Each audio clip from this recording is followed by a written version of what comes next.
Graça e paz de Jesus, igreja, uma boa noite. A você que também está nos acompanhando pelas redes sociais. E eu espero, sinceramente, que esse tempo que a gente começa agora possa ser edificante na sua vida, possa ser edificante na minha vida, possa contribuir para o seu crescimento espiritual, seu crescimento intelectual e, sobretudo, que possa contribuir para dar muitos frutos na sua vida com as pessoas que Deus tem plantado em sua volta, e que a meditação nas Escrituras possa ter esse efeito bom, esse efeito poderoso que existe na palavra de Deus, que, como ela mesma diz, se renova todos os dias. E hoje é mais um dia em que essa palavra se renovará. A gente vai começar uma jornada já conhecida dos irmãos, que é Teologia e Vida, conhecendo a nossa trilha. E nós temos 3 encontros. O primeiro hoje à noite, o segundo amanhã pela manhã e o terceiro e último amanhã à noite. Então eu quero desde já convidar você a participar dos 3 momentos, para que não fique dúvida, que não fique nenhuma brecha, nenhuma lacuna aí daquilo que nós estaremos estudando nesses dias, nesses encontros. Então faça consigo mesmo um desafio de estar presente até amanhã à noite, quando nós estaremos encerrando essa jornada. E espero, mais uma vez, como eu já disse, espero que você possa sair enriquecido pela palavra de Deus. Não pela minha palavra, mas pela palavra de Deus, que é viva e eficaz. Amém? Que vai até a divisão da alma e do espírito, e como ela mesma diz, é apta para discernir pensamentos. Amém? Quero convidar você a abrir a sua Bíblia, ou ligar aí a sua Bíblia, no livro do Gênesis, no capítulo de número 1, e a proposta é que a gente converse sobre a nossa história. Nossa história, criação, queda e redenção. Nós vamos dividir, como o Cândido já nos adiantou, em 3 momentos. Vamos estudar hoje a criação, amanhã pela manhã a queda, e à noite estaremos estudando a redenção. Então, eu quero ler com os irmãos o texto de Gênesis. Eu vou ler na versão Nova Almeida, Nova Almeida atualizada. Acho até que a gente tem aí, deixa eu me familiarizar aqui com o equipamento. Tá não? Ok, então na apresentação que os meninos estão arrumando ali, mas você pode aí abrir a sua Bíblia. E eu vou ler Gênesis 1, todo esse capítulo que trata do relato da criação, que diz assim o texto: no princípio, Deus criou os céus e a terra. A terra era sem forma e vazia, havia trevas sobre a face do abismo, e o Espírito de Deus se movia sobre as águas. Então Deus disse: haja luz, e houve luz. E Deus viu que a luz era boa e fez separação entre a luz e as trevas. Deus chamou a luz de dia e chamou as trevas noite. Houve tarde e manhã o primeiro dia. E Deus disse: haja um firmamento no meio das águas e separação entre as águas e águas. E Deus fez o firmamento e a separação entre as águas debaixo do firmamento e as águas acima do firmamento. E assim aconteceu. E Deus chamou ao firmamento céus. Houve tarde e manhã o segundo dia. E Deus disse: ajuntem-se as águas debaixo dos céus num só lugar, e apareça a porção seca. E assim aconteceu. Deus chamou a porção seca terra. e ao ajuntamento de águas chamou mares. E Deus viu que isso era bom. E Deus disse que a terra produza relva, ervas que deem semente e árvores frutíferas, que deem fruto segundo a sua espécie, cuja semente esteja no fruto sobre a terra. E assim aconteceu. E a terra produziu relva, ervas que davam semente segundo a sua espécie, e árvores que davam fruto, cuja semente estava nele, conforme a sua espécie. E Deus viu que isso era bom. Houve tarde e manhã do terceiro dia. E Deus disse que haja luzeiros no firmamento dos céus, para fazerem separação entre o dia e a noite, e sejam eles para sinais, para estações, para dias e anos, e sirvam de luzeiros no firmamento dos céus, para iluminar a terra. E assim aconteceu. Deus fez os 2 grandes luzeiros, o maior para governar o dia, o menor para governar a noite. E fez também as estrelas, e os colocou no firmamento dos céus para iluminarem a terra, para governarem o dia e a noite, e fazerem separação entre a luz e as trevas.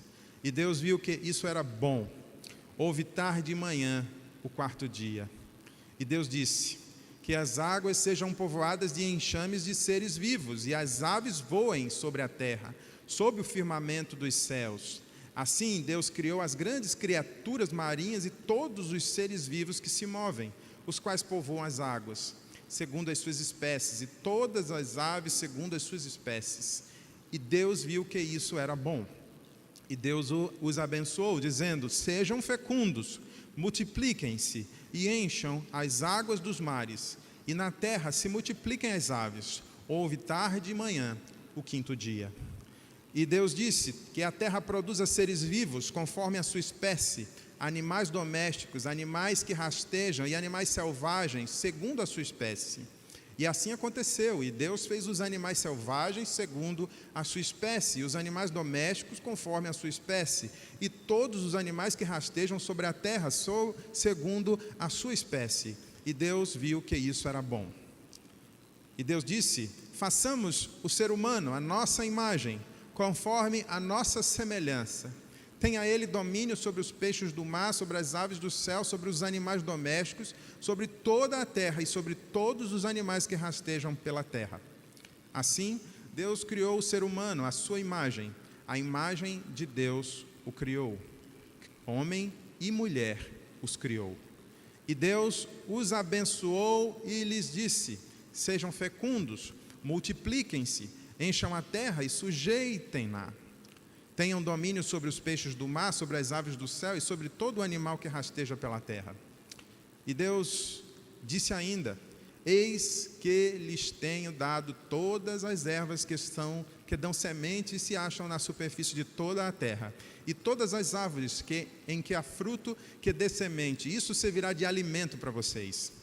E para todos os animais da terra, todas as aves dos céus e todos os animais que rastejam sobre a terra, em que há fôlego de vida, toda a erva verde lhes servirá de alimento. E assim aconteceu. Deus viu tudo o que havia feito, e eis que era muito bom. Houve tarde e manhã do 6º dia. Amém? Vamos orar? Pai querido, nós te somos gratos por esse momento, e que o Teu Espírito possa iluminar a nossa mente, nos trazendo compreensão sobre tudo aquilo que nós iremos meditar nessa noite. Que nos conduza, ó Deus, à Tua vontade, e que não deixe absolutamente nenhuma dúvida sobre aquilo que o Senhor quis revelar a nós através das Escrituras. Essa é a oração que te fazemos, com o perdão dos nossos pecados, no nome de Jesus, Teu Filho. Amém.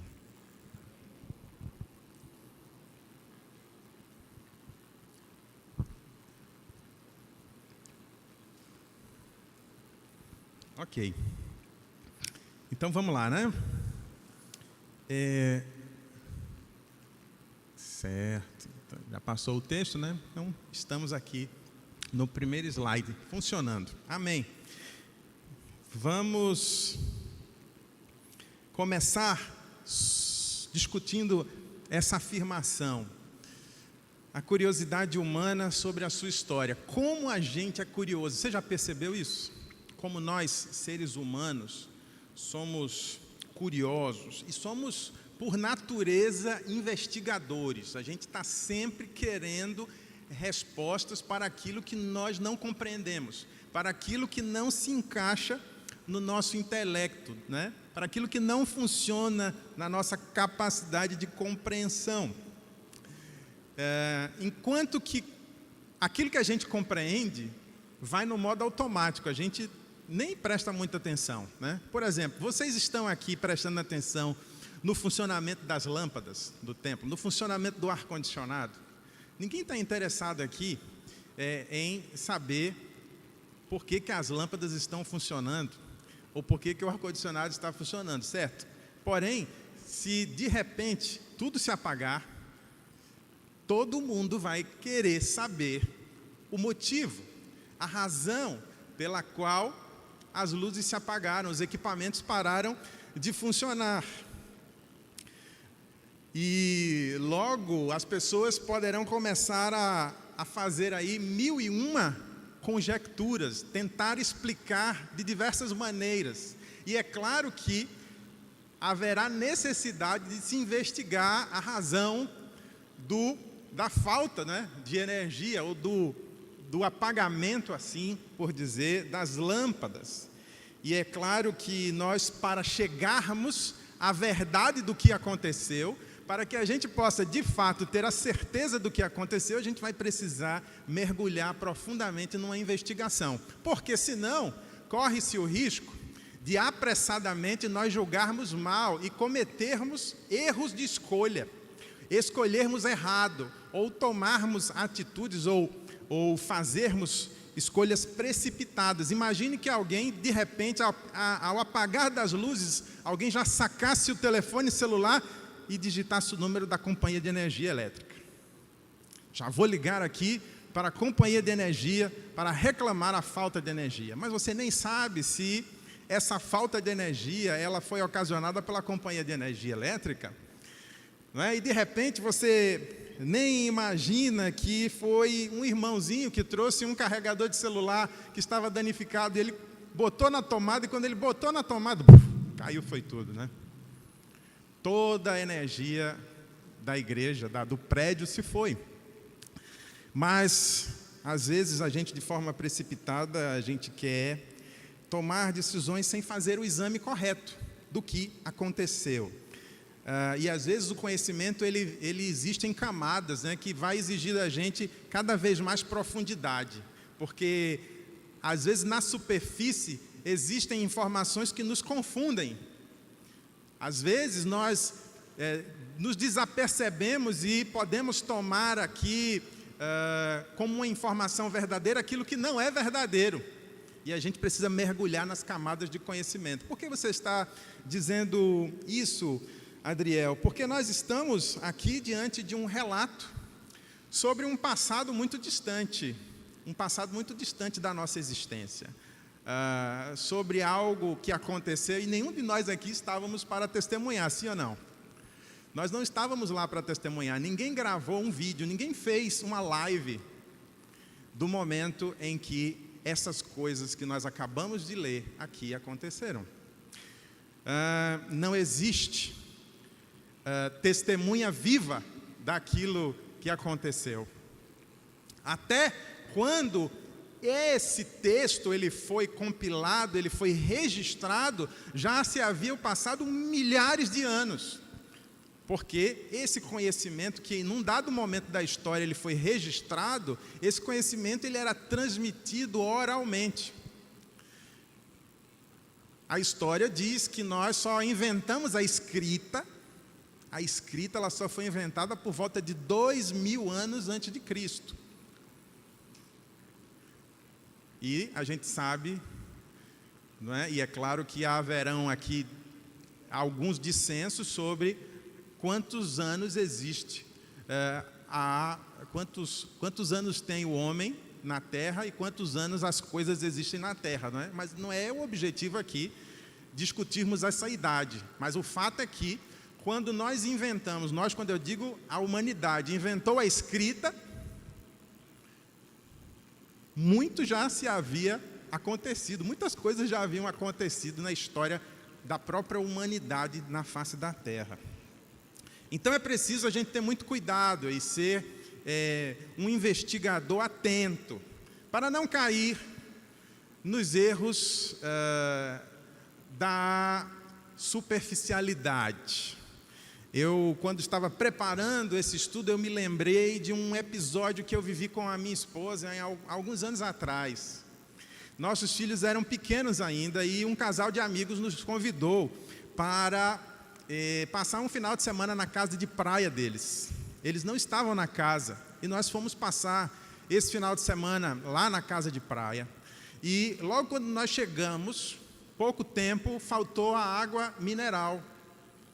E minha esposa prontamente olhou num adesivo, num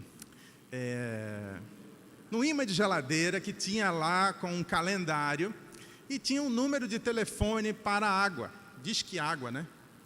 E ela prontamente pegou o telefone e ligou pedindo água mineral. E o rapaz do outro lado que atendeu disse: pois não, moça. E ela disse: olha, eu quero água mineral aqui para a casa de fulano, disse o nome dos nossos amigos. E olha, a casa fica aqui no final da rua, tá certo? Você pode trazer 2 águas, por favor? Eles: pois não, senhora, aguarde só um minuto. E aí ela desliga o telefone e aí a gente fica esperando a água. E deu 5 minutos, 10 minutos, 15, 20, 30 minutos e nada da água chegar. E ela novamente liga para a pessoa pedindo a água. E aí começa-se um diálogo, né? Tentando entender por que a água não tinha chegado. E o rapaz dizia: olha, senhora, mas eu não estou entendendo bem onde é que é essa casa. A senhora está dizendo que é no final da rua, mas como é que é? Irmãos, para resumir a história, a minha esposa estava ligando, esse casal de amigos morava próximo a nós aqui, no bairro da Iputinga, e essa nossa amiga tinha levado o imã de geladeira da empresa que ela comprava água aqui na Iputinga. Ela levou para a casa de praia dela e botou lá, não é? Porque tinha um calendáriozinho, ela ficava vendo a data. E muito bem, só que minha esposa não sabia disso. Tinha lá Disque Água, ela nem cuidou de investigar lá o endereço, que era o endereço que vem bem pequenininho, né, miudinho lá no imã, dizendo que se tratava de uma loja que ficava na Iputinga. E ela insistia com o rapaz de trazer a água. E no final, né, a gente só pôde rir muito da história. Porque a água nunca ia chegar, porque se chegasse, a gente ia ter que gastar muito dinheiro para pagar só de frete, né, da Iputinga lá para Catuama, né, Barra de Catuama. Enfim, meus irmãos, com isso eu quero dizer para você que nós precisamos ter muito cuidado quando nós estamos investigando alguma coisa, porque a gente pode ser traído, não é? Traído por um conhecimento superficial. Quando nós não observamos os detalhes, nós podemos cometer erros. E talvez essa seja a grande atenção que nós temos que ter quando vamos estudar documentos antigos. Nós estamos diante de um documento muito antigo. O Gênesis é um documento muito antigo e relata uma história ainda mais antiga. Se o Gênesis é um documento, se o texto é um documento antigo, esse texto ele se refere a uma história ainda mais antiga. Então é importante que nós tenhamos muito cuidado. Isso não quer dizer que nós não possamos nos aproximar dessa realidade, nós não possamos nos apropriar do contexto em que o autor estava se dirigindo às pessoas às quais ele estava se dirigindo quando escreveu o Gênesis. Então, é importante que, primeiro, nós entendamos que o Gênesis é uma literatura antiga. E essa literatura que nós vamos assumir nesse nosso estudo, que tem a autoria de Moisés, foi produzida ali por volta dos 1200 a.C., mas ela não foi a primeira literatura que tratava das origens humanas ou das origens das coisas, da origem do mundo. Existiam outras literaturas e outras narrativas de outras culturas que falavam sobre a origem. E eu quero trazer aqui para o conhecimento de vocês algumas dessas narrativas, porque é muito importante entender que Moisés não estava escrevendo Gênesis para os habitantes do planeta Terra no ano de 2022. Você concorda comigo? Ele não estava escrevendo para nós não somos o destinatário desse texto.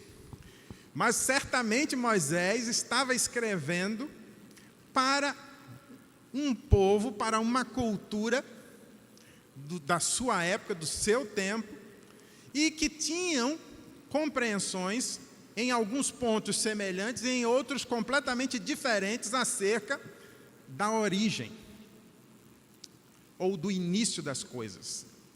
Gênesis, a palavra Gênesis é a tradução do hebraico Bereshit, que significa início, começo. Então, Moisés se propõe a escrever, a fazer um relato daquilo que ele entendia como sendo a origem de todas as coisas, com o objetivo de dialogar com outros relatos também existentes na sua época.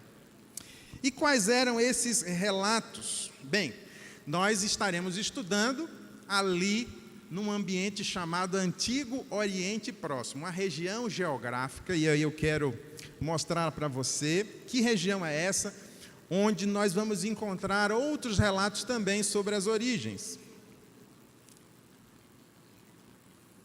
Me ajuda aí, Mateus.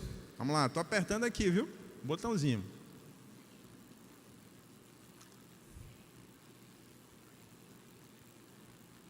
Pronto. Agora foi demais, né? Então tá aqui, ó. Nós vamos ter relatos os mais diversos sobre as origens. A gente não pode admitir que Gênesis é o único relato que explica a origem do mundo. Nós temos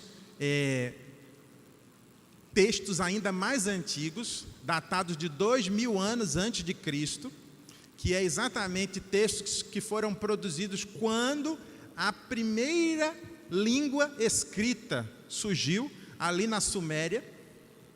Então a gente vai ter lá os hieroglifos sumérios, e a primeira forma que o homem consegue registrar a informação, e já nesse momento há uma preocupação em explicar como as coisas passaram a existir.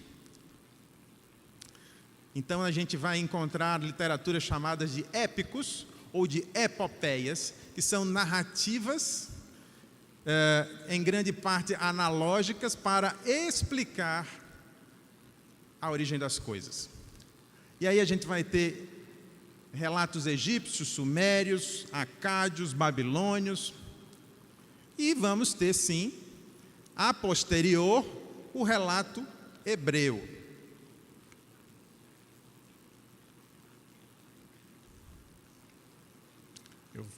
Bem, essa aí é a região, essa aqui, ó, é a região em 1500 a.C., que a gente estuda quando está estudando história bíblica, né? A gente chama de, não só história bíblica, em história também, a gente estuda isso no ensino médio, né? Que é o crescente fértil.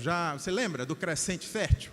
Essa região é banhada por muitos rios, hidrograficamente falando, é uma região muito rica, ok? E você sabe que onde tem água, a gente tem muita capacidade agrícola, né? João sabe muito bem disso, ele está ali tem 1001 ideias que ele já falou comigo, e como é importante ter água por perto, né, João? Então, é nessa região em que a vida ela se desenvolve primariamente. Então nós temos aqui Egito, Palestina. Isso aqui, claro que na época, lá em 1500 a.C., eu estou colocando duas imagens, né, dois mapas da mesma região, só que 1500 anos antes de Cristo, e esse mapa aqui é a divisão política atual. É o que a gente chama hoje de Oriente Médio. É lá onde existe Irã, Iraque, Israel, não é? A própria Palestina. Então, Turquia, são países que hoje existem nessa região em que, lá no passado, nós chamávamos de Antigo Oriente Próximo. Então, é nesse ambiente histórico, geográfico, que surgem as primeiras narrativas sobre a origem, ou sobre a origem do universo. Muito bem. E aí a gente vai ter... Mateus, eu vou te pedir um grande favor. Eu acho melhor você ir passando, tá bom? Eu vou me dedicar aqui no meu, eu vou dizendo, pode passar, tá certo? Fica melhor, acho que fica melhor. Tá certo? Então, vejam só. Nós vamos ter eu escolhi, não é? Porque, irmãos, falar sobre um assunto desse, e eu esqueci até de perguntar o tempo, né, que eu tenho. O tempo é curto para muita informação, para muito detalhe. Então, a gente tem que fazer recorte, certo? Tem que fazer escolhas. E certamente que, se você tiver dúvidas ou quiser explorar outros assuntos, nós podemos marcar em outros momentos, em outros encontros. Vai ter escola bíblica, né? Vai ter seminário, enfim, vai ter muitas outras oportunidades. Então, a gente vai ter sempre que fazer recortes. Eu fiz aqui um recorte de três relatos, de três culturas que estavam ali no Antigo Oriente Próximo, que certamente, quando Moisés compila o Gênesis, ele quer dialogar com essas culturas, ele quer dialogar com essas narrativas. Então, aqui a gente tem a narrativa suméria, que faz referência à existência da humanidade como resultado do conflito entre deuses. E é por causa da briga, da luta de deuses, que os humanos, acidentalmente, não é, foram criados. Há relatos, por exemplo, acádios, que dizem que os deuses, eles estavam cansados do seu trabalho, enfadados do seu trabalho, e eles resolveram um certo dia criar a humanidade para fazer os seus serviços mais, digamos assim, mais enfadonhos. Logo, a humanidade teria sido algo criado para prestar serviço a esses deuses. Temos a explicação egípcia para a criação da humanidade. Eu estou falando da humanidade, mas é claro que existe um conjunto de explicações para todas as outras coisas que tornaram um ambiente possível para a vida humana, né? Eu estou focando na humanidade porque é exatamente o final do texto que nós lemos de Gênesis 1, que é a coroa da criação, é exatamente a humanidade. E os egípcios diziam que os humanos, eles foram criados para uma relação de barganha com Deus, ou com esses deuses, né? Porque o entendimento em todas as culturas era de que haviam sim deuses agindo para a criação das coisas, mas com finalidades as mais diferentes possíveis. E quando a gente olha para o relato egípcio, a gente vai encontrar textos que falam de deuses criando humanos para que eles pudessem ter uma relação de troca. Quando os humanos prestariam a ele culto e adoração em lugares bem específicos, em troca da proteção e da segurança que esses deuses dariam a esses humanos. Muito bem, tem um professor do Eton College, o professor de Antigo Testamento, que tem uma produção já traduzida para o português, muito vasta, e ele diz em um dos seus livros que, fazendo um relato dessas narrativas, não é? Ele pega ali uma literatura suméria intitulada de Enki e Nimar, duas divindades. Essas duas divindades, elas estavam reclamando da sua vida muito difícil, e uma das divindades, de nome Enki, ela decide criar os humanos a partir de um barro. Pega o barro, mistura com o seu próprio sangue e cria o humano. E o objetivo, é claro, é de tornar esse humano seu escravo, seu serviçal.